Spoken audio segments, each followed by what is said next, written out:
Today, we're going to tackle one of history's biggest, most baffling questions. How on earth did the world go from the end of one catastrophic war to the beginning of an even bigger one in just 20 years? Let's trace that unbelievable path from a so-called peace to an all-out global conflict. I mean, it's a huge contradiction, right? After World War I, something so brutal nobody had ever seen anything like it. The whole world was desperate for peace. And yet, just a single generation later, they were thrown into something even deadlier. So how did that happen? Let's follow the chain of events and see exactly where things started to go so wrong. All right, so our story really kicks off right after that first massive war. And it's not a time of joyful celebration, not really. It's more of a fragile, exhausted silence. And it's in that silence that the seeds of the next war were already being planted, all under the name of peace. Just try to picture the world in 1918. Entire countries were in ruins, economies were completely shattered, and millions of families were grieving. The desire for peace wasn't just a nice idea, it was a desperate need. But here's the thing, while everyone was so focused on making sure the last war never happened again, they were accidentally laying the perfect groundwork for the next war.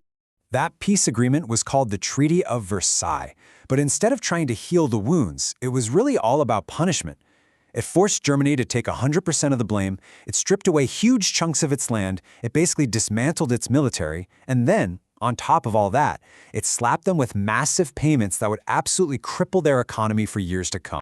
So seriously, put yourself in the shoes of a regular German person back then. You see your country getting hammered like this. Do you think, well, that seems fair? Or do you feel this deep, burning sense of anger and humiliation? That feeling, that anger, is the key to everything that happens next. So you've got this simmering national anger just sitting there like dry kindling, but it needed a spark to really catch fire. And that spark was a brand new global disaster, one that had nothing to do with bombs and trenches, but everything to do with money. And it all comes down to 1 year, 1929. The stock market crashes in the US and it sets off this terrible domino effect all around the world. The Great Depression wasn't just some newspaper headline. It meant your family lost its home, its savings, everything. It created a level of desperation that's really hard to wrap our heads around today. And that desperation, well, it had a huge political impact. Because when your democratic government can't seem to provide basic things like a job or food on the table, you start to lose faith in that whole system. You get hungry for simple answers and big changes. And you become willing to listen to just about anyone who promises to deliver them. And that leads to a really crucial question. When everything feels chaotic and broken, the idea of one single strong leader who says, "Don't worry, I'll fix everything," well, that can sound incredibly good. They offer easy solutions to very complex problems, and when you're desperate, that's a powerful lure. This created the absolute perfect storm for a totally new kind of leader to march onto the world stage. Leaders who knew exactly how to use that fear and desperation to their advantage. And their message wasn't some complex plan. No, it was a simple, powerful, emotional promise. To people who felt like they had lost everything, their jobs, their dignity, their pride. This message of making their country strong again was exactly what they were starving to hear. In the system these leaders pushed was called fascism. It's not just about having a strong leader. It's about getting rid of any and all opposition. That means no free press to ask tough questions, no other political parties to challenge you, and a government that controls people through fear. And here they are, the main players who rode this wave of anger and nationalism to power. You had Adolf Hitler in Germany, of course, feeding right into that resentment from the Versailles Treaty. You had Benito Mussolini in Italy. And over in Japan, a group of powerful military leaders took over the government. All of them had pretty much the same playbook: national greatness and military expansion.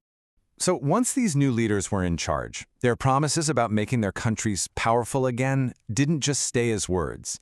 They turned into action, really aggressive action, against their neighbors. If you look at the 1930s, you can see this pattern just building and building. It starts in 1931, Japan invades a part of China. The world kind of tuts, but does nothing. Then Italy invades Ethiopia. Again, no real consequences. So Hitler, feeling emboldened, starts openly breaking the Versailles Treaty, building up his army and just taking over territory.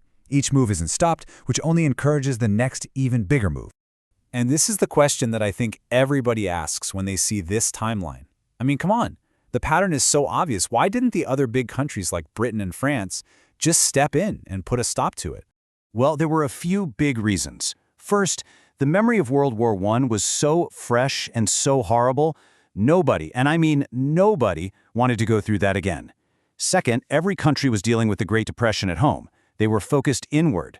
All this led to this policy called appeasement, which was basically a desperate hope that if they just gave the dictators a little of what they wanted, they'd be satisfied and stop, and a bigger war could be avoided. But this shows you the tragic mistake of appeasement. The hope was, if you just give the bully your lunch money, he'll leave you alone. But the reality was it just taught the bully that he could take whatever he wanted. Every time they gave in, it didn't satisfy the aggressors, it just made them bolder and hungrier for more. So this 20-year story shows how the world pretty much stumbled from one war right into the next. But this isn't just a history lesson. Why does understanding this path from 1919 to 1939 still matter so much to us today? Well, there are a few huge lessons here that are just timeless. We see how economic collapse can make people vulnerable to really extreme ideas and dangerous leaders. We learn that when you ignore aggression, it doesn't just go away. It almost always grows into a much bigger threat. And the result of these failures? The single largest war in all of human history, a conflict that literally redrew the map of the world. And that brings us to the final thought I want to leave you with. When you look at this whole chain of events, a bitter peace treaty, economic desperation, the rise of dictators, and the failure to stand up to them, what's the one lesson from all of this that you think is the most important for us to remember in our world right now?